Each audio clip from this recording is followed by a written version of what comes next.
So, nandito po tayo sa isa sa mga participants natin dito po sa course training. Okay? Sir, para sa inyo po, no? Ano bang difference ng JHA sa HIRAC?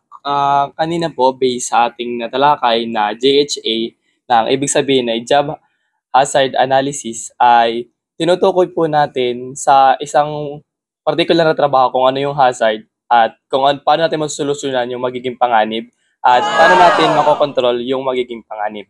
At sa HIRAC naman po, na ang ibig sabihin ay Hazard Identification, Risk Assessment and Control, ay sinusuri naman po natin ang hazard sa isang workplace na upang masolusyonan din po. Tapos sa isang madaling salita po, ang JHA ay tinutukoy lang po ang hazard sa isang trabaho at sa HIRAC naman po ay tinutukoy natin yung hazard sa isang buong workplace safety.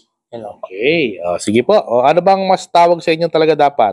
Safety man o safety man? Safety man po. Char!